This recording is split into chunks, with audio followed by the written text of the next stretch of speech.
for example, how would I begin? With Disney Plus, as it's what we're coming back from, what is it? We're now in late February, about to hit March. We've had at the time of when this comes out, it'll be a year and a half, what, a year, 12, 13, 14, about 15 months into COVID and all that shit. Disney Plus have made a massive fucking killing.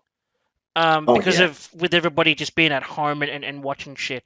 And not that there's nothing wrong with making a massive killing, but the problem is when you've got so much quality, going back to what we were saying before, or what I was saying before with the and I hate to say it because I do love superhero films and whatever, but that oversaturation of content and stuff, you would think that, I don't know, would Disney Plus be slowing down at this stage? Because right now I think we're hitting, what is it, WandaVision is on at the moment, and then there was something else coming out. Anyone know? Oh, and Winter Soldier. Oh, Winter Soldier, yeah. And I actually haven't been following those. So my counter to that would be, because I see what you're saying, but I believe that one of the things is that the profit that Netflix has shown these massive studios, that I think Netflix now for the first time since they started no longer is in debt, as in like they don't have to pay back any of the money that they kept having to borrow to make these shows, because they've hit, I think it was 250 million subscribers. Now, I think I did some form of maths, and it was roughly around, it was either very high hundreds of millions or just over $1 billion a month. If you're looking at the subscribers, if they're paying X amount of dollars every week for 4 weeks. And how many massive tentpole movies are going to be crossing $1 billion? Say Disney, let's use Disney for example. You've got, like, say you would have maybe an Avengers movie would cross $1 billion, and maybe another superhero movie or something if they're lucky. You might get two movies that will cross $1 billion. The rest, you're looking at maybe a good movie to be successful is what, 700 million in these superhero movie days when they're costing 250 or 200 million to make plus marketing. You're looking at them making at least 700 millions, like your Doctor Strange and stuff like that.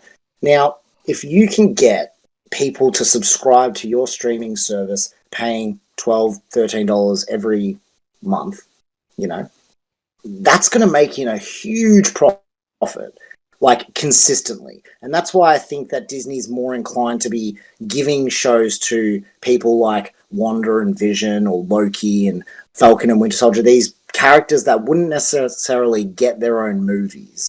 They wouldn't be given $200 million and be like, hey, go give us a Loki movie. But what they can do is, hey, here's 100 million and you can make us a 8-episode television series. And because we have, I think they're up to like 100 million subscribers now, you're guaranteed to be making money eventually if you keep heading in that trajectory. Say they get up to 250 million, they're guaranteed to make money. There's really much less risk in making television shows when it's subscriber based, because these people, as long as the quality is good and you're not losing subscribers, and that's one of the problems that I think Disney Plus is running into at the moment, is there's not a lot of stuff on there. I'll subscribe to it when I want to watch Mandalorian or WandaVision, but unless there's another show coming up next, where thankfully there is, Mandalorian Season 1 was a great example. Once Mandalorian Season 1 finished, I just cancelled my subscription. I was like, oh, I'm done. There's nothing else on here that I'm interested in. But I'm like, if you can keep subscribers around by continuously giving us content that will keep us coming back, and your subscriber base keeps going up, it's a win-win. Like, you can start to afford to give these characters that wouldn't necessarily get movies, TV shows. And I love that. Like that, there's where I'm so excited in regards to like the Obi Wan show and Ahsoka and these things. Would I love an Ahsoka movie? Sure. But I would also love a 6 to 8 episode, show about it. Give me that instead. That's like 3 movies in one. You know what I mean? And I think based on that, I understand why Disney is more focused on doing streaming, because I think one of the things that Netflix has shown is you can make a hell of a lot of money in streaming, almost more money than you can in big blockbuster movies on a more consistent basis. And I think that's appealing to them. And I think COVID definitely sped up their plans, to be like, well, let's get more stuff out on streaming. But I think in the long run, there's always something special about going to the movies. And look, do I want to see an Avengers movie released on Disney Plus? No, but I'm more than happy to see these secondary characters get the limelight in these TV shows like Wonder and Vision. This show is so weird, and I'm loving it. But if you said to me, "Am I excited to go see a Wonder Vision movie?" I'm like, not really. But if I just had to watch it at home, I'm like, yeah, I'll watch it at home. I think that's the appeal that they might be looking at. It would be the comfortability, yes. But that reminds me. Out of all the three of us, TK, you've got Disney Plus, yeah? I do, yes, and How are you probably finding it? pushing. I'm like, I was similar to Luke. Like when it first started, the only thing there for me was Mandalorian. I rehashed a couple of the Marvel movies that I never got to see in cinema because I wasn't overly keen on it, which being Captain Marvel, and upon finishing that, I still was like, so glad I didn't pay a movie ticket for that. Um, Personal opinions aside, but in reality, like Mandalorian, like Disney has used that to their advantage, really clever. I mean, they realized very quickly on Mandalorian season one, massive spike of subscribers. Season one ends, a lot of people dropped off. They're like, okay, cool, season two's coming, but what are we going to do after this? We need to kind of keep that flowing. So, as Luke said, you're not going to line up in a cinema to go see a Loki movie or to see, Winter Soldier series or a One Division movie. Like they're not going to put asses in seats. Let's be honest. So realistically, like they've carried on that fame. They've gone to make these new shows that have people like, okay, cool, yeah, we saw him in the movie. Loki was pretty hilarious. Haha, tried to kill everyone all the time. Great guy. Let's go watch him on a normal show. But at the same time, like recently, like I think it was 2 days ago that Disney's now brought in Star as well, which is now giving that more adult content to movies like Jojo Rabbit, which is one on my radar as well. Um, Deadpool and a couple other movies that have got that nice R rating in Australia. That's just making it more appealing to the adults out there that are looking for something other than that Mandalorian fix. Which I will actually go on to in just a second because I do know about Disney Star. But what I wanted to continue from that is that I think out of all the three of us, I have never subscribed to Disney Plus because after the horrendous fucking prequels of the Star Wars films, like I tried to get back into the Mandalorian and I didn't even with the Mandalorian, but I didn't even Disney Plus it. I fucking just jumped on the Black Pearl and yar hard it and managed to watch both seasons. And I thought it was really really good. But then obviously with Disney Plus and people who do the subscriptions that you guys were talking about, it's like wouldn't that be impacted when shit happens outside of that, such as obviously what's happened up until now is Gina Carano's gone, the lady who played as Cara Dune, and then we've got Pedro Pascal who's gone into The Last of Us, the live action. So this year for 2021, we'll be getting the Book of Boba Fett, which we talked about a couple of, but whatever, we did mention it. And Book of Boba Fett is coming in December. So I don't have any high hopes for the Mandalorian We coming back. we also have the Bad Batch. I don't know if you're interested in like the Clone Wars style stuff, but the Bad Batch I'm pretty sure is coming out as well this year in Is it the Bad 2021. Batch, Ahsoka Tano? Like they decided to do that whole Marvel thing where they did a timeline. I think they did a convention and they did a timeline of like all these other like branching TV series that are coming out in the Star Wars world, like the Bad Batch, Ahsoka Tano, and then there was something else like I think some like a Rogue Squadron ish like So fighter movie. Or I in don't know. the Mandalorian timeline, you've got Mandalorian, you've got this Rangers of the New Republic, which will be interesting to see what happens with that because from what I heard, that was actually meant to be very heavily associated with the Cara Dune character. That's what Oka show. And then, because the way I'm looking at Star Wars at the moment is you've got this giant sandbox, and one of the things is, you got the Obi Wan show, which is like, oh Oh my god, shit! give I that to me. forgot about that. That is, oh my god, like give me that every day of the week. I'm so excited for that movie. Disagree. I do not give a flying fuck Oh, about Ewan McGregor. I don't give a fuck about Ben Kenobi. I just don't care. I really what? don't. No, dude. Like, if you tell me, because look, people are always saying, "Oh, in the original trilogy, Obi Wan and Vader never met each other since that fight on Mustafar." Well, I believe that first of all, I'm assuming that when Obi Wan left Anakin to die on Mustafar burning alive, I'm pretty sure he assumed that he died. So in episode 4, because say any of us, we just like our friends there, I just chopped off your arm and both of your legs and you're burning to a crisp and I walk away. I'm assuming that you're about to die. And I don't want to watch it. In I'm happy to episode come to 4, work tomorrow. he knows that, he's more machine now than man, twisted and evil. How do you know that? How do you know that Anakin survived and became Darth Vader? When did that happen? And then the other line in episode 6 when Luke's talking to Vader being like, I can feel the good in you, the conflict, and he's like, Obi-Wan once thought as you did. When? Because in episode 3, Obi-Wan was like, he's become a very big threat, and I'm going to kill him. If you were going to have a show that really explores the PTSD side of Obi-Wan and his internal struggle where, he must feel so guilty about what happened. He's lost his entire life, the whole Jedi Order. He lost his best friend, his brother. He's got to help raise this kid, and if it's anything like the comics, Uncle Owen hates him. He's going to be communicating with Qui-Gon.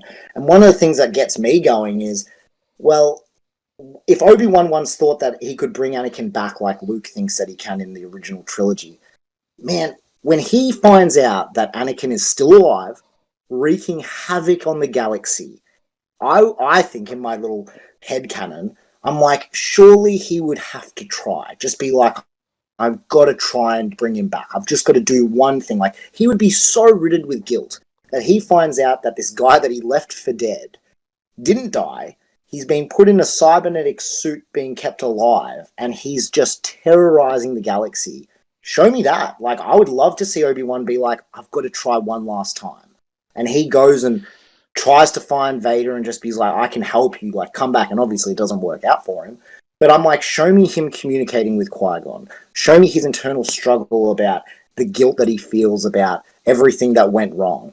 Show me if Hayden Christensen's coming back as Vader. Show me that how long it took for him to really, like, I don't know if you guys have read any of the Star Wars novels, but there's this awesome one called Lords of the Sith. And in that, it's just this internal struggle between Anakin and Vader that Anakin doesn't just go away. The transition from Anakin into Darth Vader isn't like an overnight thing. It took years to really bury that deep, and the Emperor was a gigantic fuckhead in regards to that. Like, in the book, he just torments him. But I'm like, all those things, I'm like, I find that personally so appealing because, to see Vader in his prime running around hunting Obi-Wan, to find Obi-Wan real, like, when did the penny drop? When did he see a hologram of Darth Vader? Because he did in Revenge of the Sith hear Anakin get referred to as Darth Vader when he sees the security hologram. He's like, I can't watch anymore. But he's like, the Emperor's like, rise, Lord Vader. And things like that. So if ever he heard that name, he would know that that's Anakin. And I personally just believe, like, oh my god, that would be the coolest thing to see Anakin and Obi-Wan meet each other again, and Anakin would despise him. He would hate him so much. And Obi-Wan's like, I'm here to try and help you. And Anakin don't want any help, I don't think. And I just find that story potential so appealing. And Deborah Chow, the director who's writing it, she did 2 episodes or 3 episodes of The Mandalorian and smashed it. She knocked it out of the park, I think. So me personally, I'm like, and in regards to the Disney structure, when you've got people like Dave Filoni and Jon Favreau who really seem to be shepherding this whole Disney Plus thing, I really trust those guys. They really seem to have a grasp, especially Dave Filoni, like the little George Lucas that he is, spending 10 years with him and learning off him and everything. I feel like if anybody in Dave Filoni we trust, I think, Maybe, but first of all, on the Dave Filoni thing, they did say that if they were going to do any of these, continue this story, it is going to lead up to the sequel trilogy. So for me, fuck that. But based on what you were just saying now, that's a lot of stuff that you're asking for. Takes, you gotta agree with me on this one. I mean, don't get me wrong, I love the kid's passion, but that's a lot of stuff that he's asking for, in which that they've already confirmed that the Ben Kenobi TV show is going to be 6 episodes. That's a lot of content you got to fit in. Yeah, and it's possible to do, but again, like, isn't that really what us Star Wars fans are really renowned for? Is asking so much and wanting to grasp for the entire universe, and then ultimately getting spat and shat on? Like, Yeah, but that's our life. could he be setting himself up for a disappointment here? Because I mean, you already know my stance on this whole Ben Kenobi thing. Like, I'm okay, maybe, but what are we gonna watch? The guy's probably not gonna use his lightsaber, and he shouldn't, because obviously they're supposed to be hunted and blah blah blah of the Empire, and then we're supposed to be looking at what, a 20-year gap between Revenge of the Sith and when Luke eventually finds Ben. Is it like 20? He's supposed to be 22 Yeah, or something like yeah, that. yeah, Yeah, about about that. that. But that's the thing though. Like, again, like, this is where, like, part of me, like, I can see both sides. Like, Janice, I can see your, like, your pessimism with it all, because we've all been burnt before. But at the same time, like, I've got to, like, I'm on the fence, but I'm reaching over to Luke's side, because there's so much that needs to be told. Like, you look at the two comparisons. You've got Obi-Wan, who literally is the pure and purest embodiment of what the Jedi Order was. Like, he gave up everything that he was and that he wanted to be a Jedi. Now, you take that guy who's now watched the fall of the entire Jedi Order, the slaughtering of Jedi across the galaxy. What has occurred between the birth of Vader to the rise of Luke that made Obi-Wan literally become known as the Hermit? What trapped him on Tatooine? The Like, boy. well, that's the thing though. Like, he said he'd watch over him, Yeah, he's but not you don't trapped need to. though. You don't need to be there the entire time to watch the child. Like, you're a Jedi, Oh, man. I don't Like, know, you could man. you could be nearby. You don't need to be around the corner in the mountains. Uncle Like, Owen's you a could just be in one of dick. the space course. Owen's a dick though. But Owen is a dick. Owen is a dick. We all agree with this. We know this. But what happened to make him become that hermit and to throw it all away? Like, when you first meet him, and they start mentioning him as Obi-Wan, he's restricted. He's held back. He's not jumping straight up being like, "Yes, I'm a Jedi. Let's fix this." Like, he's like, yeah, yeah, no, I Well, haven't heard that name in a long They were time. still, Like, but hold on a second. Wasn't the Jedi still the ones who survived? They were still considered as the Galactic Empire's most wanted enemy number one. And if you even saw that, I wouldn't be surprised that at that cantina scene where he actually drew out the lightsaber and cut that fucking whatever. Wanted on 16 systems, cut off that thing's arm, right? Like, surely the bartender would be like, "Oh, that's a fucking Jedi weapon. What the fuck?" but see, one of the things is just, if I can just jump in quickly. I think the Please. two things is, I don't think it's overly that much story, because even though what I said I think sounds like a lot, I think if you broke it down to be like, basic storyline is Obi-Wan finds out that Anakin's still alive, leaves Tatooine hesitantly to see if he can help him and find him. And then so you got Obi-Wan as the protagonist coming after Anakin to try and help him and bring him back to the light. And in the whole time, he's dealing with his internal struggle. And then on the antagonist side, you've got Anakin, or Darth Vader, coming after Obi-Wan, until their paths eventually meet in episode 6 or whatever it is. You got 6 hours to tell that story. That's practically the runtime of Avengers Infinity War and Avengers Endgame combined. I'm like, if that's your plot, Obi-Wan looking for Anakin, Anakin looking for Obi-Wan, and the character development is going to be Obi-Wan's struggle with what he did and what he's lost and everything. I don't think that that's a crazy... And also, the thing is time. I'm 28 now, and this is where I look at the sequel trilogy, where I'm like, by the time The Mandalorian is taking place, like, I'm just going to jump around quickly, but you've got literally practically my entire life before the sequel trilogy and The Mandalorian. That's a long time. I don't feel like I'm very old, but if you said, "Hey, Luke, do I remember when I was 2 years old?" I'm like, not really. It's a long time ago. And that's the thing. It's like, if Obi-Wan, this series, takes place 8 years after Revenge of the Sith, we have 12 years between the Obi-Wan show, and episode 4. 12 years is a long time. Like, if Obi-Wan fights Darth Vader, doesn't work out, comes back to Tatooine and say, "You know what? I can't save Anakin. I've got to put that behind me. My goal now is to 100% invest all my time into Luke." And he does that for 12 years. 12 years is a long time. Like, that's one of the things that I find fascinating sometimes with Star Wars fans, is like, they're like, "Oh, it's only 20 years." I'm like, 20 years is a long time to be sitting on a planet doing nothing. Like, 20 years, like, that's a fair income amount of time. So when I think to myself, I'm like, okay, well, if just before the halfway point in that 20 years, he did go leave because he felt like he could try and redeem himself, even just internally, but it didn't work out. And then the second half of that 20 years, he's just all eyes blazing on Luke. He's just so focused on Luke. He's like, I have nothing else to live for anymore other than to help this child. Because I felt bad for the first 8 years with all my regret with Anakin. I tried to bring him back, but he's gone. Like, he's dead. And that's why, when he tells his truth from a certain point of view, and he says, he's like, because like even in Rebels, I don't know if you guys watch Rebels, but when Obi-Wan fights Darth Maul and Darth Maul says, is he the chosen one? And Obi-Wan says, yeah, he is. Well, he's not, at least in my mind. I always viewed Anakin as the chosen one. But Obi-Wan totally believes that Luke is the chosen one because he loses all faith in Anakin and Darth Vader. Or Anakin, sorry. He loses all hope. Well, I think that is a progression from Revenge of the Sith to, going through the PTSD, trying to find Anakin, and then he really nails and hammers home, this guy is gone. Anakin is dead. It's just Darth Vader now. Comes back to Tatooine, and then that leads us into episode 4, where he becomes the hermit who doesn't have any other desire than to live out the rest of his days and make sure that Luke's going to be all right.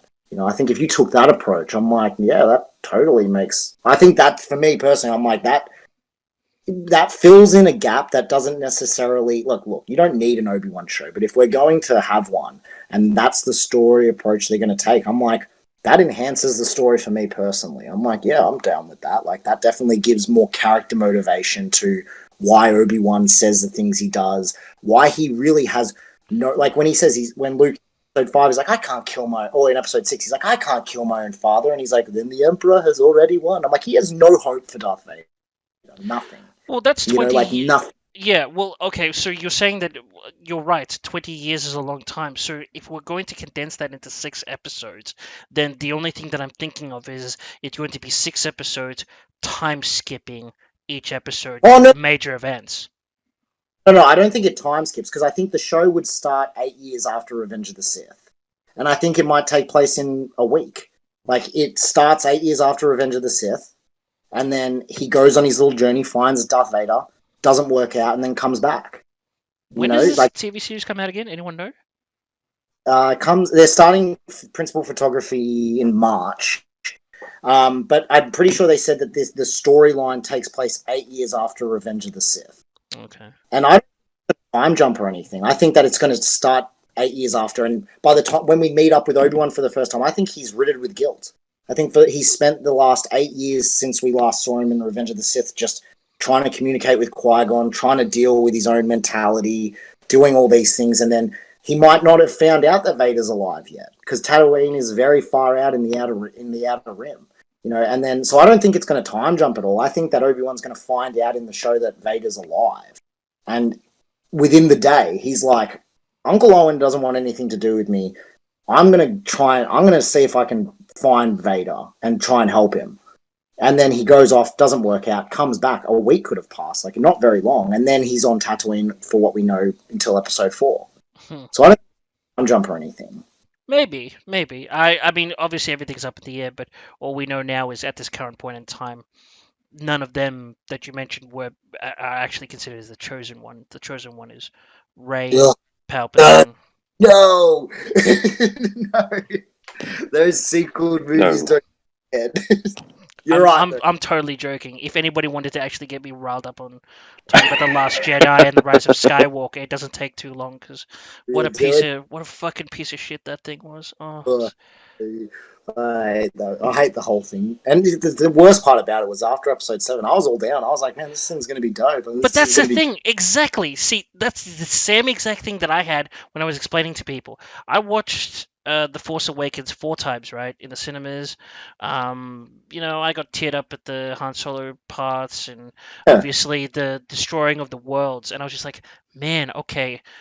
Even though the First Order looked like a bunch of like space terrorists, they're nothing compared to the Galactic Empire, but they have something as powerful as killing 4 planets in one go. That's fucking huge. But what was his name? J.J. Abrams had set the foundation, blah blah blah. Then you got then you got Domehead Ruin Johnson just like making an absolute mockery out of everything. Like every 2 or 3 minutes has to be a joke. Like I think the first 3 minutes we had a your mum joke. Oh, Uh, God. Hux was just thrown away as a shit character. They really Um, didn't they? Hux's yeah, character.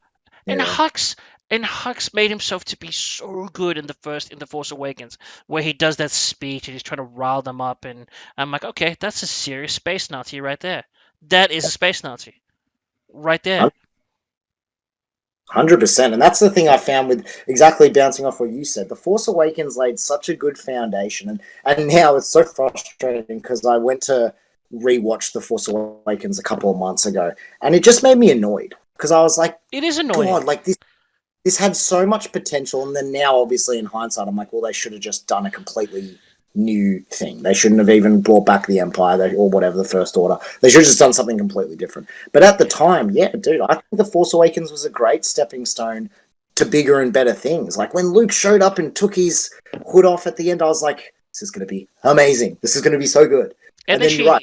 she handed in the lightsaber in the next film, and then he just threw it over. I'm like, bullshit! You would throw your daddy's lightsaber like that? Bullshit. So It I was literally like, here's people, here's how Rowan Johnson reacted when he was given the first draft.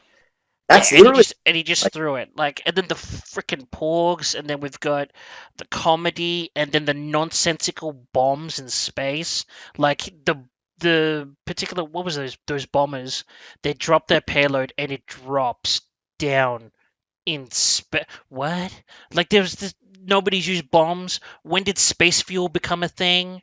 Then they're like, oh, we don't have any communications yet. They managed to actually communicate with that fucking what's her name, orange anus eyes woman, whatever her name is, who was Mascanada. Mascarado, who was fighting. So they had communication. So I'm just like, what, Yeah. what are we? This doesn't make any sense. And then what I found more disappointing was I have to find out on a deleted scenes thing on the DVD or Blu-ray that there's actually another, I think, 20 or 15 seconds of Mark Hamill being recorded to grieve Han Solo. Now, granted that it was 15 seconds, 15 to 20 seconds of him actually kind of doing the same freaking movements that he did when he saw his dad pass in Return of the Jedi. Like he did the head bow down and blah blah blah. But at least they gave him, it looks the same, but at least they gave him the acknowledgement that yes, he's just lost a good friend. He's lost the original trio of humans. He's lost a good friend, and they just couldn't even bother to put that in. They had to put in Porgs or Chewbacca killing one of the Porgs and about to eat it, then he doesn't eat it, and then we've got we have to go to this casino place and they get a ticket. And I mean, I've still got the notes on my phone because I had to see it. I went to go see it a second time thinking I'd try to get, maybe like, it's going to be good. Wrong. But was sitting there with my phone noting all the shit down, and I've got it here. And you're right though, because it's like the lack of knowledge on the filmmaker's behalf. Like even in the Rise of Skywalker, like one of the things that they said in the first movie ever made, which was without precise calculations with hyperspace travel, you'll end up in dust and you'll fly into a supernova and stuff. And then in the Rise of Skywalker, in the first 5 minutes, Poe and Chewie and stuff are just no calculations, Oh, jumping. light speed jumping. Light speed jumping. What the fuck is that? Like that's not Janice, I literally remember you and I both face palming at that exact moment when we actually went and saw it. Yeah, I was just like, what the fuck is this? And he's like, we can't do it. Da, da, da, da, da, da. And then let's not forget we have the Holdo maneuver. Get fucked. Get yeah. fucked. This is where I think we're all on the same page, which is one of the things that I'm hoping with the Mandalorian time frame that they do is, like I said earlier with the Obi-Wan and the time period, which is 20 years is a long time. What was it between episode 6 and 7? It was like 30 years. I'm like, can we all acknowledge that they should not at all try and tie anything into the sequel trilogies? What I think they should do is just ignore it. It's Because 30 years.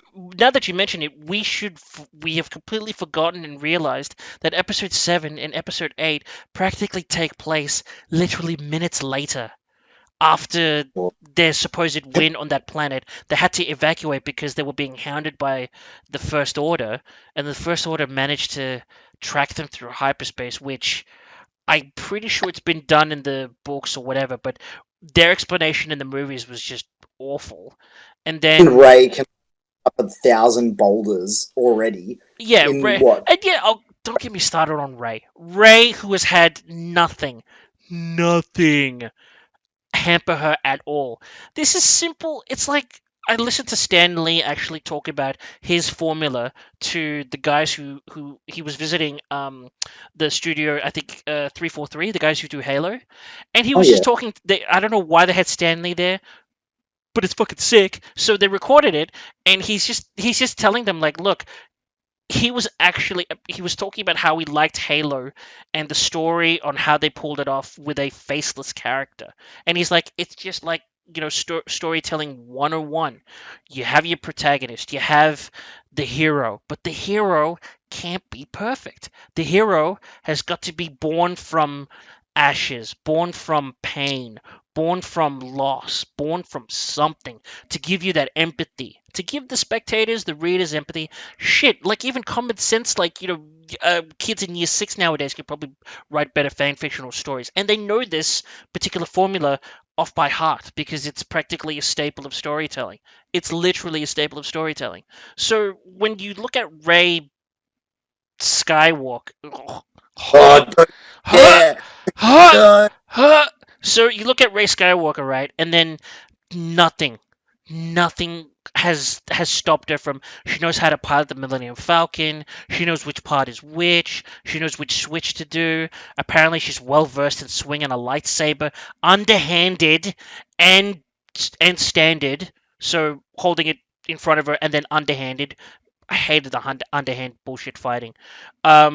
Then her face off with Kylo Ren, and then we've go into the Rise of Skywalker where she can fucking heal people, and this is and this. Like, I'll probably leave it for me. I'm just gonna say on my last thing about this whole sequel trilogy thing is Yeah, my dad summed it up perfectly. He watched them when they came, or sort of when they came out, and I did my har and got him a copy, and I said, oh, what'd you think? And he goes, look, episode 7 was cool. And I asked him about episode 8, and he's like, man, like there's a lot of questions, but verbatim he said, I just can't be bothered. I'm like, okay, that's cool. And then I gave him the Rise of Skywalker, and he's like, man, that just moved too fast, and that was like oh, so does much. not. Like he was like saying that they talk so quickly, and it wasn't funny, and why are we moving so fast, and And they can why fly now? yeah, and then he was just like, what was with the dialogue? And he's like, look, I know it's Star Wars and all that stuff because he's not really a big fan. He knows that I'm a big fan, but he's watched it and he's like, yeah, he just watches it because it's a space opera. So then he was just like, his ending comments were just like, so there's no more Skywalker now, so she's not. He's like, he literally posed the question to me. He goes, "Why is she a Skywalker? She's a Palpatine. So why would she tell that old Coogee that she's a Skywalker?" And I'm like, "Well, because she wants to keep that lineage." He's like, "But in truth, she's not. She just lied." And she's getting away with lying. And then the moment that he said that, he went off into a tangent about Donald Trump at the time. And I'm like, okay, yes, Donald Trump is a fucking liar, and so is Ray. And I couldn't um disregard him for going into Trump because that's what it was at the time. Like people were just lying. Well, The and if world anything, sorry, go ahead. No, I was just saying that the world was just lying so much. The leader of the free world was lying so much. So when I actually watched it in the cinemas, I'm just like, I literally on the inside was like, no, don't say it. No, don't fucking say it. And then it was like, Ray Skywalker. No, you're not. It's Ray Like, Palpatine, you little shit. if any secondary character that isn't a Skywalker deserves to be called a Skywalker, it's Ahsoka. I'm like, What that about Ben? Hold on a second. What chick about was with. Ben? Oh yeah, of course, and Ben. Yeah, yeah, Kylo of Ren, who course, yeah. apparently managed to come back from the light. TK, when we were in the cinemas, I was just like, this is such bullshit. And then when they kissed, that was even bigger bullshit. Oh my god. Actually, really like, because you and I were both speechless when we walked out. Like we we had no words at the time. We were like, we both were open. Like, we need to just I like legit said, digest that crap. I'm pretty sure I legit said, I don't know what to say. I gotta take a Yeah, piss. yeah, literally. And like the part that like really annoyed me was like that guy that was sitting behind us during the last space battle. He like screamed out, he's like, "Yeah, this is awesome!" And I'm just thinking, like, man, I want to jump over these chairs and just hit you one because no, it is not. It's way too fast paced. You had situations that just were incomprehensible. You spent literally 3/4 of your film trying to justify what had happened in the last movie instead of just being like, okay, cool, Ruins just fucked everything up, but let's just roll with it and see what we can do with it. You're just like, no, Mm-hmm. fuck that. We're just going to cut everything he's done and Mm-hmm. try and fix it really, really quickly. And it's like, in the first 15 minutes, you have Kylo Ren literally in front of Vader's fucking fortress. Give me some more time on that, please. Like, that is some cool historical monument. He was a Mustafa. Yeah, exactly. Like, come on. In what, you give me 25 seconds? Dude. Did you guys hear about the Colin Trevorrow script for Yes, episode 9? yes. Oh my Did you god. hear about it, TK? Oh, I did, yes, and I'm so angry about it. It made me more angry. I'm like, why did you have to show us that? Yeah, I know, right? And clearly, Colin. That's the thing, though, right? If which is a good segue into Disney. What is it? Disney R? Did you say Disney R? Disney Star. Disney Star for the mature movies. So Colin Trevorrow, we all know he did what was it, Jurassic Park, and he's probably he's not a J.J. Abrams. He's with in terms of his storytelling is quite visceral, and based on the pictures that were leaked out or that he leaked out, I'm so thinking he totally did it just to piss everybody off and say, look, this is my vision, and compare this vision to what was over there. So with the when I say the vision, like he released all those like pictures of Yeah, Rey with a double-bladed blue lightsaber. She had the very similar attire to Luke from Return of the Jedi. We had a revolution on Coruscant, which I didn't think would be that would be awesome because the last time we saw Coruscant attacked was the Jedi Temple, and then even before that, the Old Republic when the Sith came back. that's So just all.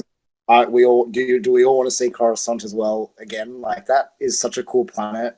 I want to and go there's back so there. many layers because you've watched Exactly. Rebels, you've watched the dinginess of Coruscant. It's a disgusting place, as in terms of the levels of poorness to those who reach up the political height and not even political height in terms of stature and richness. So that's where I think what I'm trying to say is with Colin Trevorrow, he was going to create a Star Wars that was more mature, and I think it was that was supposed to be a good stage for it because let's how did we not forget in mentioning in the Last Jedi Broom Boy and the slaves?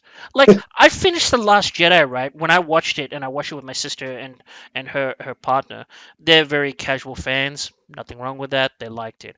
I walked out and I was like mumbling to myself like what the fuck did I watch? This doesn't feel like a Star Wars film.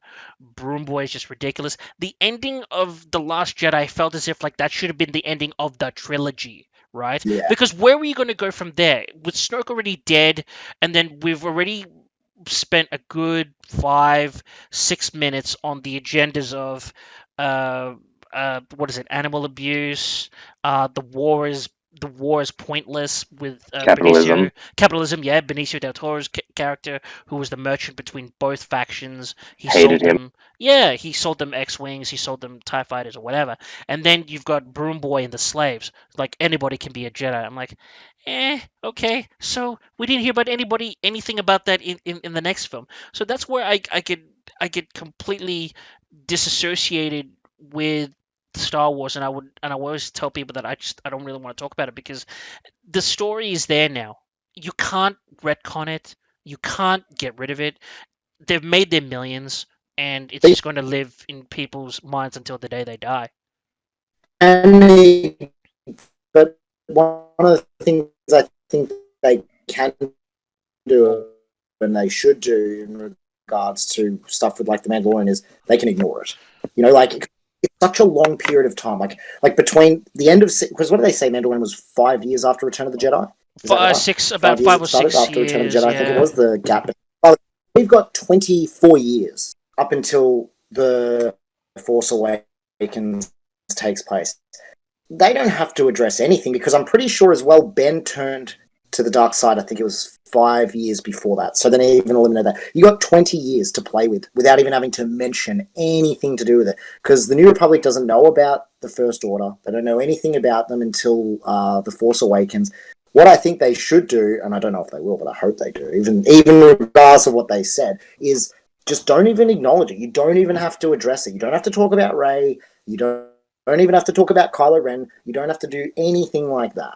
Just completely ignore it and then, move on from it, because you got so much time to play with that, if the Ahsoka show and the Mandalorian and all these different things, I think, unless they're going to speed through time and show us 20 years, I'm like, you don't even have to mention it, and what they could do, which would be smart, is because Grogu was such a big deal and people loved him, he's going to be alive for potentially the next 1,000 years. You can jump forward now, if they really want to make a movie, 500 years past the rise of Skywalker, and Grogu's alive, and Grogu has been now trained by Luke Skywalker. That's how you keep the Skywalker legacy alive.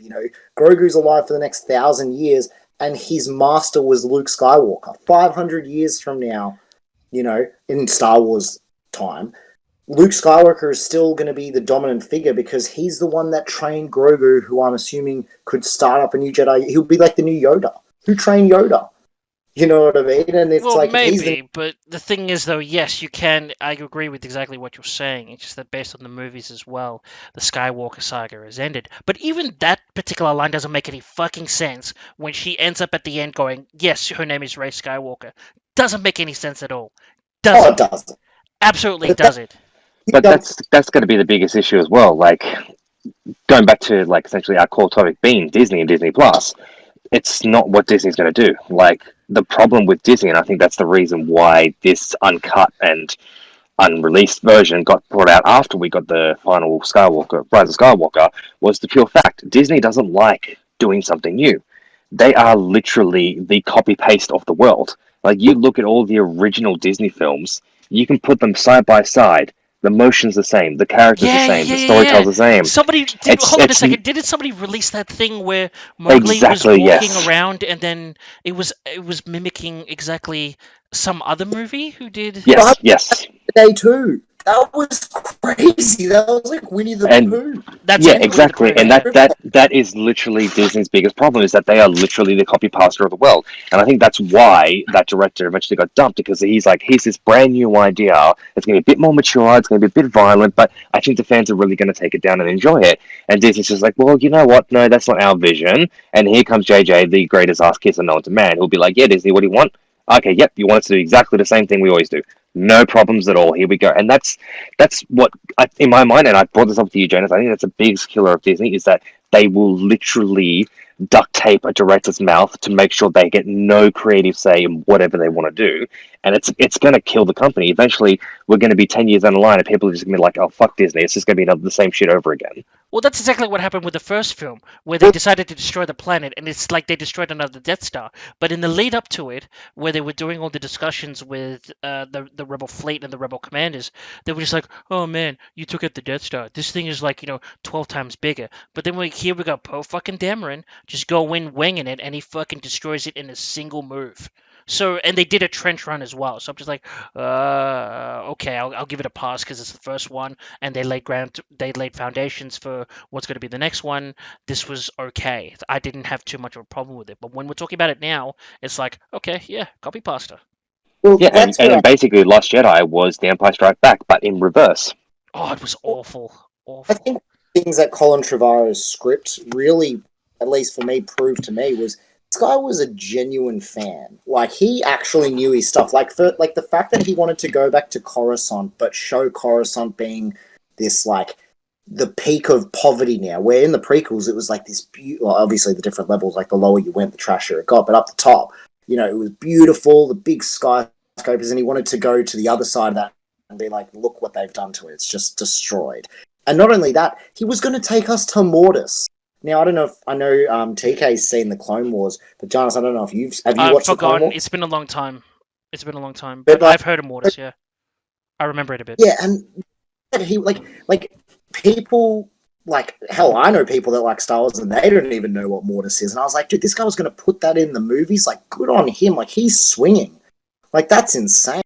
The stuff with Mustafar and Kylo Ren was going to be, in Vader's castle and stuff. I'm like, dude, this guy was actually onto something. He could have really, if you had The Force Awakens, The Last Jedi, which sucked, but then you had gotten this movie where you just leave out The Last Jedi. And I'm like, okay, that's a pretty good story. Like, you've kind of got this whole arc, and they were going to have the big, showdown on Coruscant with all these people and everything. And I was like, the way that Colin Trevorrow wrote that script, from what I've read and some of the videos that I've watched, I'm like, this guy seemed like he was actually making a Star Wars movie that felt like a proper continuation. Yeah. Where sequels feel so disconnected now. It doesn't feel like... It's so disconnected. It's ridiculous. I watched it like a year ago, and I chawed through it. I'm just like, this doesn't make any fucking sense at all.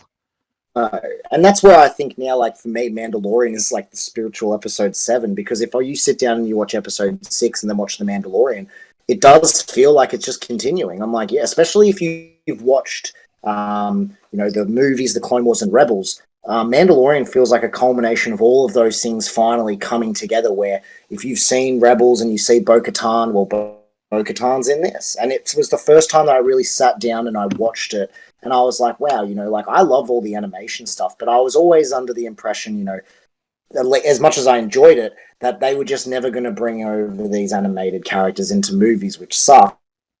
But then they did. And I was like, wow, this is actually really cool, because now all those things feel a little bit more tangible. They just feel a little bit more real. That when I sit down and I watch the Clone Wars, even though I know it's canon, I know it happened, Ahsoka's never in the movies. So, you're always like, oh, well, it's canon, but, like, it's not as canon as the movies or whatnot. But then I see the show and I'm like, well, shit, man, like, Ahsoka's there. Like, now I can imagine a little Rosaria Dawson standing next to Hayden Christensen. I'm like, well, holy shit, man. Like, right on. I'm like, she really is there. It feels so much more real. There's what I... Sorry, go ahead. And there's what I found with The Mandalorian that really kind of kicked it up a notch. Because, like, look, I don't think The Mandalorian's a perfect show. Far from it. But the way that it integrated the animation and the movies to feel like one connected world or galaxy, like... When I saw Bo-Katan, I'm like, oh, I know her. Her sister was Satine, who dated Obi Wan for a while, had a love thing with Obi Wan. I'm like, holy shit. Like, this is awesome. I was like, this feels so interconnected, which is, I think, what, at least for me personally, that's what I've always wanted. That's why I like the Clone Wars so much, is that it really enhanced episode. Like, TK and I spoke about that briefly just earlier on today, or tonight, when I said, episode 3 was so greatly enhanced for me after watching the Clone Wars, because after watching all these characters go through all these trials and tribulations, by the time it got to episode 3, I was like, wow, this is just like another episode of the Clone Wars now. This feels so much bigger than what it originally was, like whether it comes to going to different planets or the whole thing in the Senate and all these things that people are like, oh, the politics in it's boring. Yeah, but if you actually pay attention, it's really interesting stuff. Like, it's a real lived-in world. And the fact that The Mandalorian was the thing that kind of bridged all these different stories that have been told into one show that had them all in it, whether it was Bo-Katan or Ahsoka Tano, or like Luke showing up at the end, all these different things. I was like, yeah, this is actually really cool, because I've always wanted to see this. I've always wanted, like, whenever I would read the books, I would always imagine like Hayden Christensen standing next to like a little CGI Ahsoka, because I was like, well, what would Ahsoka look like in real life? And I could imagine it, but we never seen it. Like, it was always, Ahsoka was an animated character and she'd never been in live action. So it was always this weird mashup of live action and animation, where now, everything that's in animation, it's just as real as the movies. It's just as relevant as the movies are. And even though it's always been like that, I feel like after The Mandalorian Season 2, it really hammered home. This is all one big sandbox that we're just exploring, whether it's television, movies, animation, books. All these things are happening, and that's what I meant. That's what I was referring to earlier with the Obi-Wan thing, where I was like, just tell me good stories, because now Star Wars is just this big galaxy with a lot of untold time periods. Like, we've got 20 years between 3 and 4. We've got 30 years between episode 6 and 7. We've got hundreds of years going into the Old Republic. I'm like, but there's all these gaps. And I'm like, let's start to fill in these gaps. And instead of creating Rey and creating Finn, why don't we use some of the pre-existing characters that you've already created in all these other mediums and bring them into the story, like your Ahsoka and Bo-Katan and all these other people. You know, you've already got this massive back catalog. That's why I hate it when Kathleen Kennedy was like, well, you know, we had to start from scratch with the sequels, like not because George, you know, wrote a bunch of treatments that you guys threw out, but also you've got all these comics, all these novels, like Thrawn, Grand Admiral Thrawn, all these things. Like, let's start treating Star Wars more like Marvel and DC do, where they've got this massive history of all these comics, all these books, all these video games, and you don't have to adapt the stories verbatim, like exactly the same, but draw inspiration from them, because these are great stories and great characters, and ever since Disney came along and wiped it out and made it all legends, start to pick and choose things. Like the Civil War comics in Marvel is drastically different than the movies, but the essence of what that story was still the same. Like when I watch Civil War, the Marvel movie, I'm like, yeah, I see where this is drawing inspiration from. It's not exactly the same, but I see what you're doing. Do the same thing with Star Wars. Like, give us a Grand Admiral Thrawn series and draw inspiration from all this amazing source material that you've already got, and put your own twist on it and introduce these characters that were shown in the novels that aren't mainstream characters that everybody knows. But I would sit down and you know what the Mandalorian did? It made a lot of people be like, oh, well, who's that Ahsoka character? I'll be like, well, you can watch these 7 or 8 seasons of the Clone Wars, and that's her entire upbringing. And they're like, okay, well, I might give that a watch then. I'm like, awesome. See, I wish I have to cut you off there. I wish I could be as optimistic as you, because I did think the exact same thing. But until when I watched The Mandalorian and I thought, okay, I'll give it a shot, and I got high hopes, right? And then obviously outside of the story and whatnot, when obviously we had Gina Carano go and then Pedro Pascal go, and then it's uncertainty, and I fucking hate that, because they were going with something that was so good, because like you said, why not have a Grand Admiral Thrawn series? And they did drop Grand Admiral Thrawn, his name. That's who Ahsoka's hunting for. So he's probably going to appear in her series or whatever that they're going to do. But it's just, again, like they go, oh, watch it exclusively on Disney Plus. Oh, this is going to be this, and this. I'm just like, I don't I don't want to pay for a subscription, man. Like, I'm just gonna pirate it up, because because Disney has got, for me, Disney doesn't have, shouldn't get any more money from me after their shoddy movies, as well as just the way that they've handled Mark Hamill, the way that they handled, Carrie Fisher, the way they handled, even David Prose, the original, was it David Prose, the original British who played Darth Vader originally before they voiced him over with James L. Jones? Was it David Prose?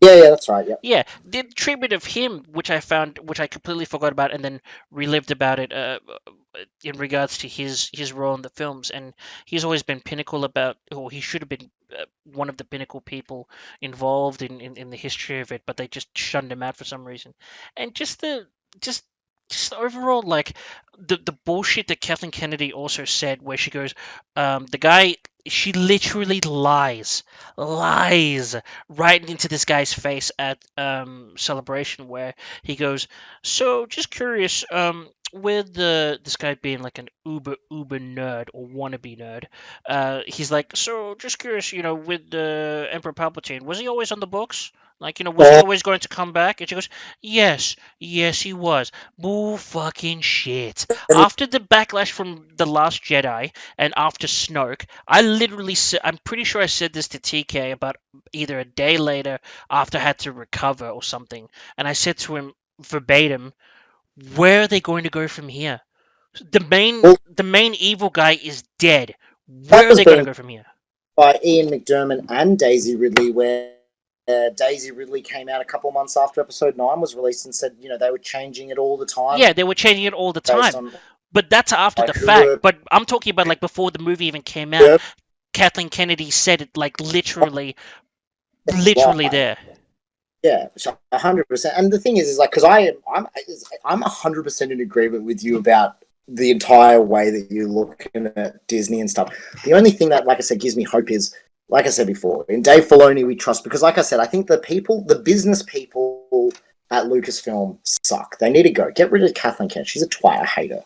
But the creatives there, I'm like, I would say I'm cautiously optimistic, because I see the potential in the stories that they can tell. Now, will they actually fulfill that potential? Probably not. But Dave Filoni has shown through Clone Wars and Rebels, and now with Mandalorian with Jon Favreau, that he does get Star Wars. Now if Kathleen Kennedy can back off and not get involved, Nope. whatever he's involved to some degree, I'm like, okay, as long as he's overseeing it, I believe that the stories won't, because he had nothing to do with the sequel trilogy, and I'm like, God, if he did, if Jon Favreau even did, those two people, like Jon Favreau and Dave Filoni together, because like I've always said, Dave Filoni is second to George Lucas in terms of just Star Wars god. Like, he just knows so much, and he spent 10 years working with George Lucas. Like, George Lucas calls him his son or whatever.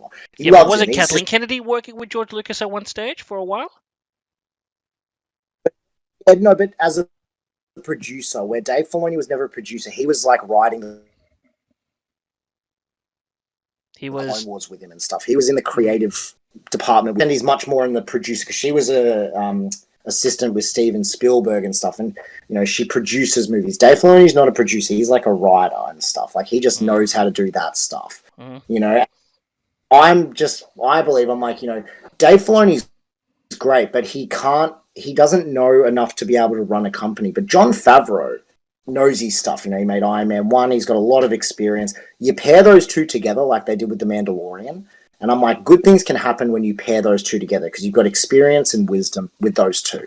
If you can let them tell these stories, or employ people or hire people such as Deborah Chow for Obi-Wan, who they've worked with before, they sit down with them, and these people, Dave Filoni, Jon Favreau, Deborah Chow, these people that are within Lucasfilm who created The Mandalorian. I don't think Kathleen Kennedy had anything to do with The Mandalorian other than the fact that she's the boss.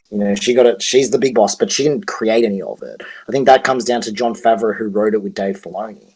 They talk about that, how Dave and John are the two people that wrote The Mandalorian, and then they get all these directors and whatnot. But I just believe, I agree with you, Jonas, in everything you're saying in regards to the people that are actually running the ship. But there's certain creatives within Lucasfilm that I'm like, if they let them do their job, I think that us fans would be very happy. But the problem is you let them do their job and then you fucking fire one of their actresses, which apparently Jon Favreau is mighty pissed off that they got rid of Gina Carano, because you got to think, he created that character. Yeah, he fought for her. The story was that they fought for her, but I'm going to.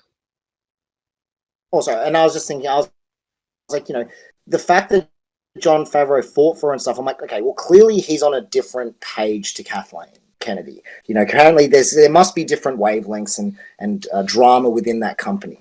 And even though like I said, 100% agree with everything you say, I'm cautiously optimistic that I'm like, come on, Dave and John, don't let us down. Because I feel like there's such good story potential there that if Kathleen Kennedy can back off and get her SJW bullshit out of the way and let these people do their jobs, the stories will be good, hopefully. But fingers crossed. I don't know. I hope so. On that note, then, on a roundup for this particular topic, so I'm going to ask, well, you've already said, Luke, the question is, on this roundup, you're optimistic about, you've got hope, right? You've got hope for Star Wars of the future? I'm cautiously optimistic. Would you say you have hope? I have hope. Okay. And you, Teeks? You've been surprisingly quiet for a while. Yeah. No, I've just been digesting everything Luke's been saying, and he's pretty spot on with being cautiously optimistic. But as I touched on earlier, and as Luke kind of reiterated with Dave and John, is that the great thing that made them be able to produce, write, create, and then of course give us and deliver an amazing show is the fact that realistically Kathleen and none of the higher ups had any hand in what they did. They delivered a finished product ready to go with a written storyboard, written artboard, nothing they could do to change it. It was this is what it's going to be. You change anything, the story makes no sense. And I think that's realistically, for me to have any hope, that's how they need to deal with anything that they produce moving forward. It's got to be, you will have your producer, your writer come forward and say, look, here is our storyboard, here is our story, and just give the thing the thumbs up. Don't sit there and go, oh, but currently in the social standards, this is what people are expecting. No, piss off. I don't give a shit. If you want to bring a character in that identifies as they, them, or them, that's cool, that's fine, whatever. But don't make it the primary focus for why you're changing the script. Like, take what they've given you, use that, and actually deliver a good bloody story that I'm not going to sit there and vomit thinking that I'm watching fucking Fox News. Okay. So then you would say, personally, do you have hope, or? Not really, no. Like, to be fair, no. Like, for the fact that Kathleen Kennedy's head is still on her shoulders, I have no hope at all. Like, if they suddenly make an announcement that her head is rolled and she's out, literally out the door, and it's slapped her ass on the way out, then I'll say, fantastic, I've actually got some hope now because she's finally doing what needs to be done and getting rid of the poison that's seeping into your company. But until then, I'm just going to be like, I'll watch it, but I guarantee you give me one bit of social commentary in there that shouldn't belong in that universe or belong in that series, whether it be Star Wars, whether it be Pixar, whether it be Marvel, whether it be any other thing on the Disney Plus, I'm literally going to vomit in my mouth. Oof, that's like a beheading of somebody. Okay, little Can I jihadi thing there. can I jump in just really quickly and ask you both a question? What did you think when Luke came back at the end of Mandalore? Like, did that get you excited? I was When already Luke spoiled, came but back? Oh no! What about you, TK? Did that kind of? Because for me, like that was something that I was like, for a brief moment, I was like, this is amazing. This is everything I've wanted. Oh no, literally, after I finished it, I was just. When I was watching the scene, like from the moment the X-Wing arrived to the moment that Luke took his hood up, like the whole lead up, every second time, like I just continually kept saying in my head, "This is my Luke. This is my Luke." well, this Like is the Luke this what that is people yeah, wanted to see. yeah, exactly. This is prime Luke. This is Luke who has defeated the Empire. This is Luke who has said goodbye to his father, has dealt with his own insecurities. This is the Luke who knows what he is doing, knows what he is capable of. He didn't hesitate any time in taking out that droid army, like the Death Troopers. He's just like, this. Well, Like, I've got no problem here. Like, it was great. Well, see, that's the hope that I'm holding on to, which is Dave and John. They've given us a scene like that. You know, like for me, the light at the end of the tunnel is there. Like if they can show us that and give us that moment, you know, hopefully they can replicate it in more ways than just that. You know, that's That's the thing. That's where Kathleen and the higher management, like not just Kathleen, but all the other higher management, have just got to stay the hell out and let these people who are good at what they do their job. yeah. and And what my take on this is my answer to this: no hope. I've got no hope, and I'll add in that I just do not care about what they're going to be punching out. I just don't care about Ahsoka Tano. I don't care about the Bad Batch. I just don't care about the comic that they've released called the what is it, the New Republic or the Old Republic or the yeah, no, not interested what in is it, that. the Old Republic or the one that you have, TK? High Republic. The High Republic, get high, get fucked. I don't know. I just don't care about any of this stuff anymore. I really don't. And which leads me to Disney Star, right? Disney Star, from what I've read, is supposed to be where all the mature content goes. So, what has Disney acquired? They've acquired 20th Century Fox. They've acquired Marvel. They've acquired. Who else did they buy out? That was going to be on Disney Star. I think 20th Century Fox was the main draw card for Disney Star because they've got all that property like Aliens. Yeah, with Aliens and the Predator and all that stuff. Now, I've already heard that Disney's going to be punching out a Predator movie.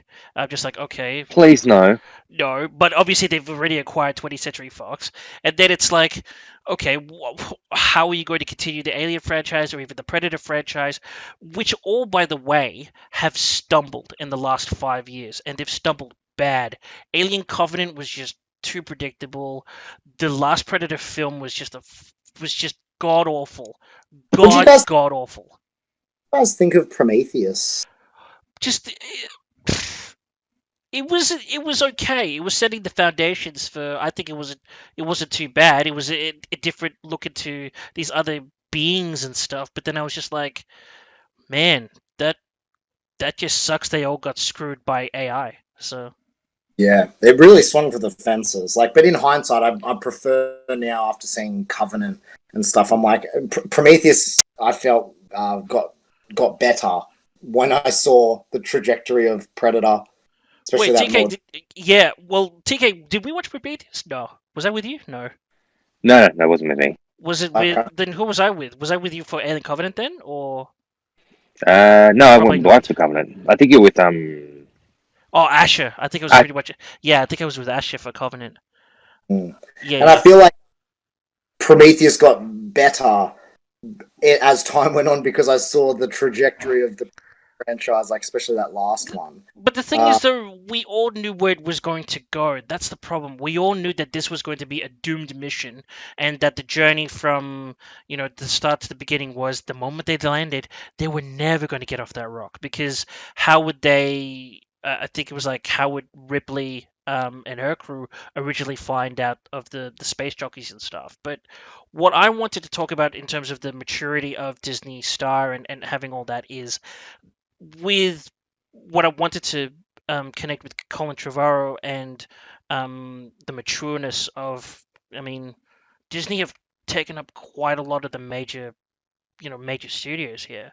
So a lot of stories are going to go either to, I don't know, it's just uncertain, and this is what I hate about what they've acquired: 21st Century Fox, Marvel, and whoever else they bought. I think recently, whatever.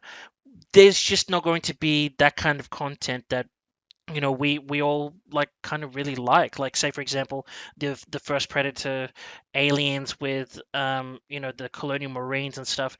I'm just not seeing substance in movies nowadays where it's it's kind of memorable like that, unless I'm dreaming or somebody doesn't really feel the same way.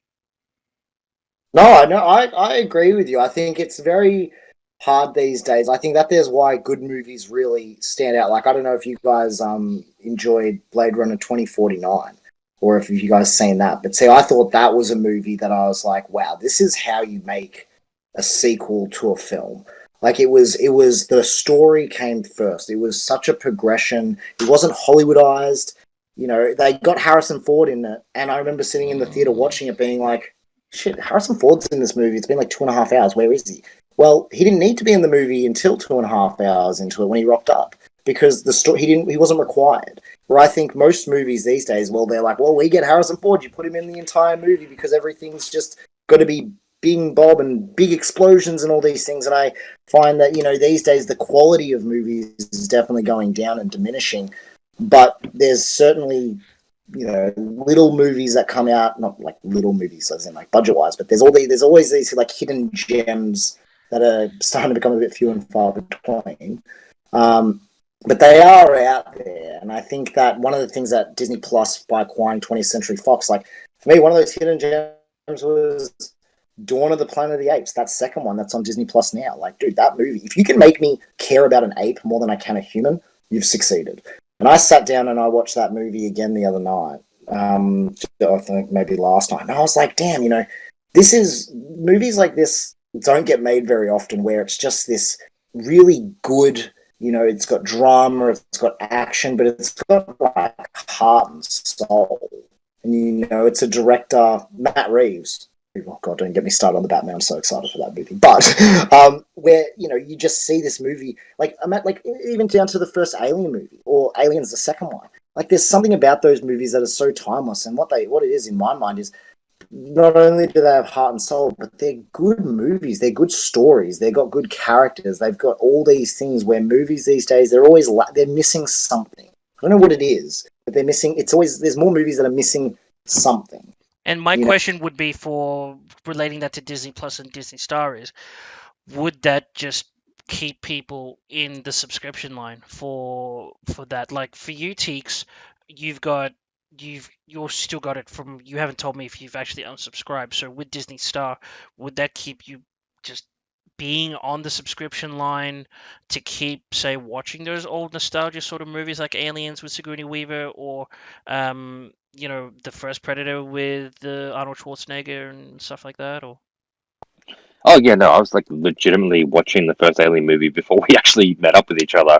Actually, carried into the shower when I was having a shower. So I was like, man, I miss these old films that actually made me care about the characters and actually made me care about the story and actually got me invested and feeling bad when one of them died. Whereas now it's like the character died on the screen, I'd just be like, meh, they'll replace him in like 10 minutes. That's what it feels like. But do you think that also or with Disney Star with the mature films, or hands down, yeah.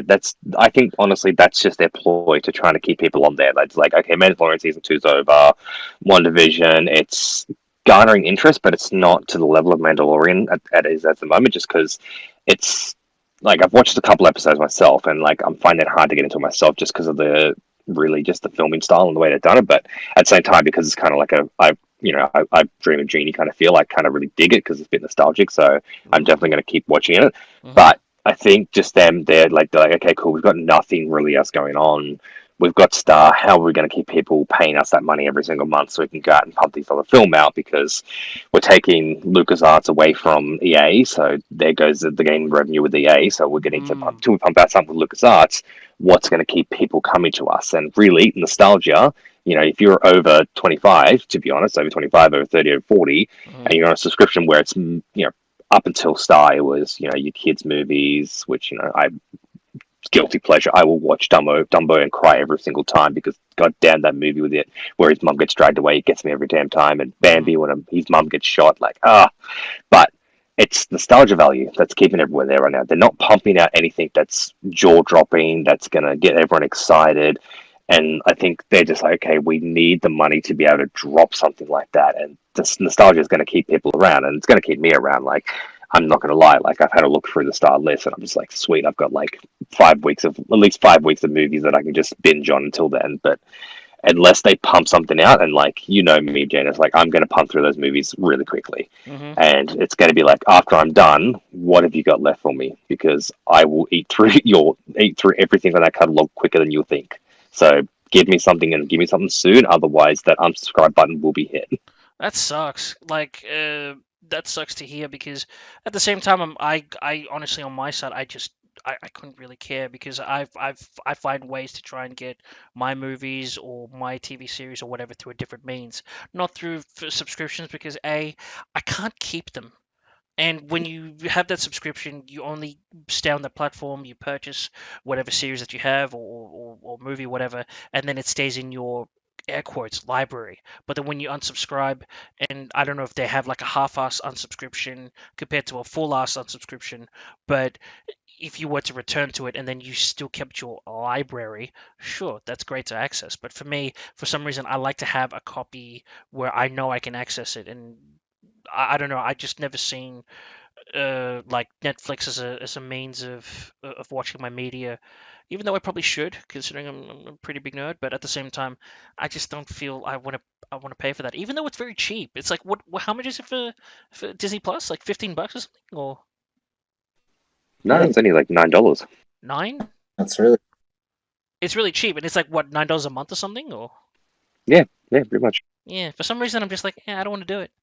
Even though it's gonna give you like unlimited times to access the library and all that stuff, but I'm like, eh. Well, I think this they've got, if my memory's right, I'm pretty sure, at least in regards to Marvel property, they've got WandaVision, and then in March they've got, and this is week to week release. So say WandaVision goes for what, 2 months, and then they've got Falcon and Winter Soldier that goes for another 2 months. Yeah, they've got. I think they mapped out the year, haven't they? They've mapped out the year for Disney Plus exclusive stuff. Yeah, I'm pretty sure it's almost like they've got a new show every week. Like, not like a new show, as in like you've got WandaVision every week. As soon as that ends, you might have a week off, and then Winter Soldier starts up. And then when that finishes, you have a week off, and then Loki starts up. So this year especially, that is kind of when they're kicking into gear that theoretically every week there's always going to be some form of new content, at least in regards to Marvel. And then if you keep going down that trajectory, when Ahsoka comes, Obi Wan comes, you'll have potentially every week you'll have one Marvel episode and then one Star Wars episode every week, and that's what kind of gets me going. Where I'm like, you know what, like, in the long, Disney Plus will be way better in 5 years when they've actually got a back catalogue. Where at the moment you're on a week to week basis pretty much. Where I think in hindsight, in the next 4 or 5 years, when we've got 5 seasons of hopefully 5 seasons of The Mandalorian, a season of Obi-Wan, 2 seasons of Ahsoka, all these different Marvel shows, all these different Marvel movies, and then technically, if that's the trajectory it's going in, in 3 years, that's when Disney Plus will actually be something worth subscribing to. Where at the moment, like I said, it's a week-to-week thing. Because if WandaVision wasn't on right now, what else is there? There's nothing else. Maybe like Disney Star, obviously, but that only just dropped a couple of days ago. So I think it's much more of a week-to-week thing, where I think in a couple of years it will be much more like Netflix, where you can just kind of scroll through and there's a lot of content there from years ago. There's multiple seasons. But I think if they keep going down this path eventually, I think, and with the 20th Century Fox acquisition and all that quantity that they got for Disney Star, I'm like, well, they do have more of a, compared to what it was last year, they've got more content now. So then theoretically, if we do that again every year, hopefully it should just get better and better, but that's more of a time will tell kind of thing, I guess. Yeah, I'll see if I'm still alive then. But I wanted to sort of just say on what you were talking about with Luke Skywalker, just to sort of just wrap things up here. Even though I was spoiled with Luke coming in, don't get me wrong, like he came in and I had quite a lot of people when I was looking at the reaction videos on YouTube. Jesus, why do I watch those? But I had the same sort of reaction. That is the Luke Skywalker I've been missing. That's the Luke Skywalker that, he is the Jedi at that time. And it was good to see him, even though I got spoiled. But I just felt as if, it's a saving grace. They held that for a year and a half or whatever. They held that secret. I'm like, okay, that's cool. But where do we go from here? I'd love to see where the Din Djarin, where does he go? Where does we know where Boba Fett goes, and then where does Moff Gideon go, and all that stuff. So those are all questions that I don't think won't be answered. Well, I hope they're answered, because one of the things I'm on, how Din now is the rightful leader of Mandalore, because he was holding the Darksaber. Yeah, but hold on a second. Why did Bo-Katan not accept it that time, but back when she falsified it before? Before. I wonder if that actually is why she didn't take it, where maybe it and a lot of people didn't take her seriously. See, this is where the inconsistency lies. If they're going to if you're going to focus on the small details, like Teeks, back me up on this. If you're going to try and attempt to address the small details, you have to address it as if maybe in season 3 that's what they were going to say, where he's like, didn't you take this Darksaber once? And she's like, yeah, and people ridiculed me for it. They hated me for it. Maybe that's what season 3 was going to be about, where they were going to get into Bo-Katan getting, she was trying to be the leader of Mandalore, but everybody didn't think she was real. She was a laughing stock, like Moff Gideon said. It's nothing without the story, and maybe Bo-Katan knows that best, because when she took it, the Mandalore as a larger society never accepted her as their leader because she didn't win it the way that they should have. Maybe that's what season 3 was going to be about. But again, that's where I'm going to say no, because they had a chance to talk about it. There was lead up until when they were boarding on Moff Gideon's ship that they could have covered it, because Bo-Katan at the start said, when we get there, Moff Gideon's mine. The time to cover it was there. She could have given that backstory going in, and it would have given her character a bit more backstory as well, for those who don't know her. That'd be exposition that feels a little bit too on the nose, because they're it's almost exposition for people that have seen Rebels. But people that haven't seen Rebels would be like, why is she talking about what it means to be able to take the Darksaber? Where when we saw it, people that have seen Rebels, we were like, wait a second, but a lot of people didn't watch Rebels.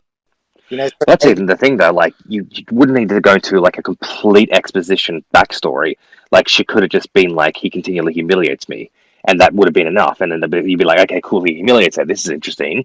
And then they could have had a situation where he got dragged in, and then led into the whole, she needs to win it. It's all about the story, because then, of course, you've linked those two scenes together and been like, yep, cool, all right. Even people who haven't seen Rebels or anything like that, they go, okay, cool, that makes more sense. He's humiliated her because he knows that she needs to win that saber to look legitimate to her own people. Remember, that's exactly what I was looking for. That's exactly what I was looking for. Sorry, go ahead. but they never actually specify before they get to the ship that it's the Darksaber. Remember, she says Moff Gideon has something that belongs to me and I want it back. They don't actually talk that it's the Darksaber. Remember, it's not until they get to the ship and then he's just holding the Darksaber, doesn't even think anything of it, because they don't refer. Bo-Katan doesn't say he has the Darksaber and I want it. He just says he has something that's very important to me and I want it back. So for her to be like, and it's the Darksaber, and I used to own it, it was given to me by Sabine, and my people didn't take me seriously because I didn't win it in combat, would that have maybe potentially felt a little bit forced? Because they didn't even mention that it was the Darksaber. They didn't even mention that to Din Djarin, as in the Mandalorian, as in between Din and Bo-Katan. They didn't even mention that she was after the Darksaber. She just said that he has something of mine. Yeah, they wanted to give but it to... again, you could just do like the whole like what the butler did a kind of situation where people watch crime shows and you sit and go, oh yeah, husband totally killed the wife. Like you most people probably if when she said he has something to mind that I want, a lot of people probably would have made the assumption that it might have been that black lightsaber that he held to Grogu's throat, but the episode before. So it could have been juxtaposed in there nicely. Like you didn't have to overdo it, but you could have made the link quite subtly. But they decided to give it to Moff Gideon to make him the storyteller of it all. That was in that episode that he held it to Grogu's throat, because that's when they get to the ship. That was the same episode, yeah.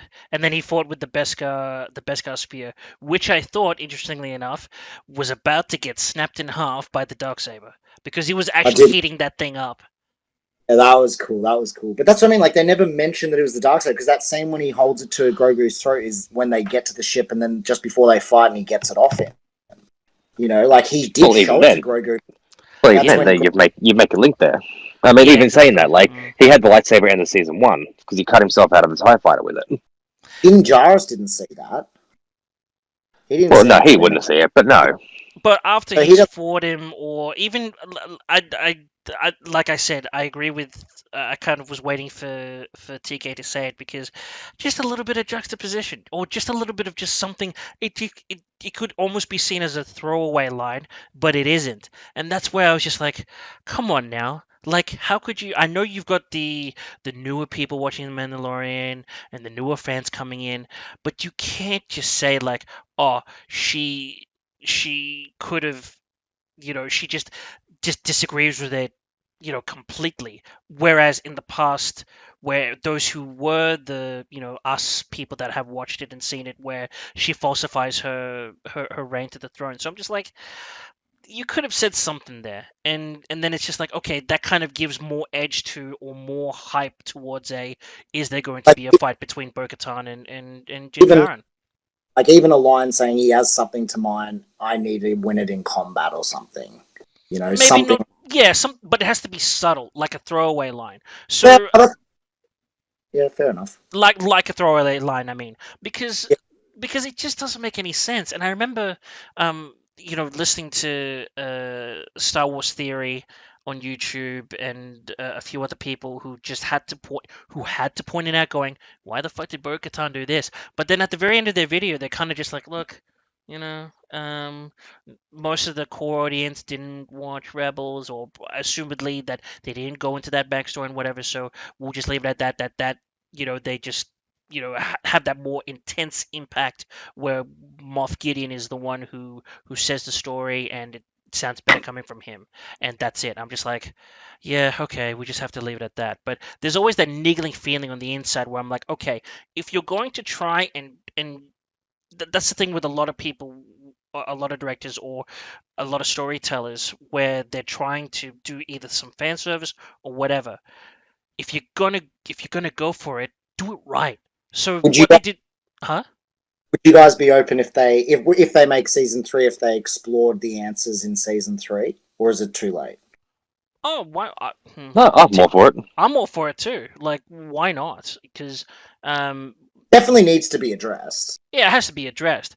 But my point is that if you're going to be going into those small little details and whatever, you make sure you do it right. And the prime example that I will say that they did it right was with Luke coming back. Yeah. Because we're supposed to be, this is the Mandalorian story. It's not the Luke Skywalker story. It's not the Skywalker whatever.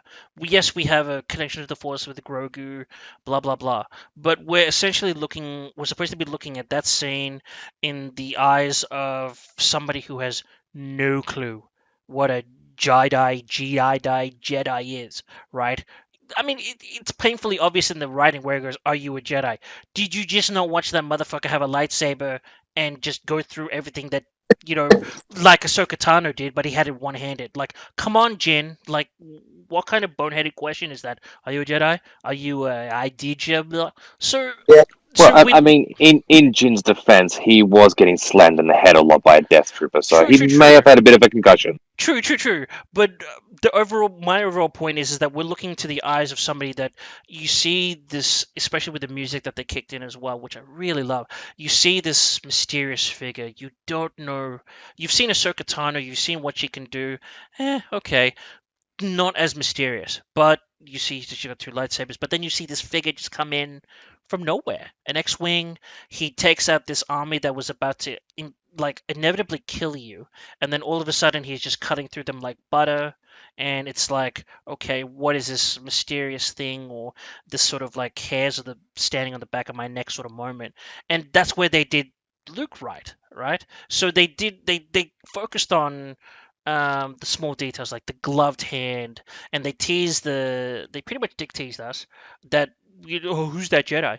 They show the gloved hand and then What the did green what, lightsaber and whatever. what did you guys think of the CGI on the face? Would you have preferred it to be Sebastian Stan or something, or were you happy with the look of him, of Luke, the de-aged Mark I Hamill? I was acceptable of it, but there was a video that Jonah sent me of a group of guys that kind of like done their own style of it, and like the approach they took in my mind made it actually a little bit better, which was like kind of meaning because they actually put in the emotions of Luke, That's the which like that would Corridor have been digital, great to yeah. see. Yeah, exactly. Like that the way they did it, like it wasn't as like overall it wasn't as good, but the parts I liked that they did was just putting in those little emotes of Luke, like that little smile he does to Grogu, like that would have been nice to see. But Yeah. overall, I was actually really happy with it. Yeah, I was really What, happy with it too. I didn't think that there was anything. There was a bit jankiness when he was talking, but at the same time, I'm like, look, he's there. It's a cameo. He says these very well thought out lines, which I thought was a massive smack to the sequel films, where that line where he says training is nothing without. Sorry, talent is nothing without training. I'm just like, yeah, oh, Ray Skywalker, get fucked. So I just thought that the lines that he delivered there was good, and interestingly enough, it I know that they didn't want him to talk too much compared to how we used to talk in Return of the Jedi because A, you need to get that voice, but B, I heard outside of the grapevine that the guys that were animating Luke's face and all that stuff, they didn't have much time. So I'm just like, so why can't this is what I hate about people when they tell people to crunch numbers down and get it down quick. Give them time, then the yeah. product would actually look actually freaking good. Now, don't get me wrong, the Corridor Digital guys that did the Luke Skywalker was pretty good. I didn't like the neck thing; his neck was a bit too huge. But they did the nuances about his face and all that stuff with the deep fake. Um, but again, I still think that based on the shadow and the compilation and the way that they did Mark when he came out, or Luke when they revealed the face, it was good. It was really good when I first saw it, and then I, I I can't fault it. I know that you guys don't have much hope for in some of this stuff, but would you guys ever be interested in seeing a Luke show or not? Or is that something that too risky? I honestly, I think we've had enough, Luke. I think we have had Like, enough Luke too. yeah, It's yeah. it's it's done, The man. OGs, the sequels, everything between. Like, Luke's had his time. Like, I love Luke. He'll always be the Jedi, like the one who started it all in my mind, and just like he'll always hold a dear spot in my heart. But he's had his time. I think we need something new. We need something new, and let's leave it at that. Because with Luke Skywalker, man, I mean he's a hero, but let's not forget he died of exhaustion. Oh no! Don't bring it up. No, we're not bringing up the sequels anymore. Dead, dead. His whole family's dead. Leia's uh, dead. Yeah. Han's dead. And He's dead. he All died after two dead. laps. Oh no. He died of pure exhaustion. Let's leave it at that. Oh Yeah, God, kiss my ass, Kathleen, bitch. so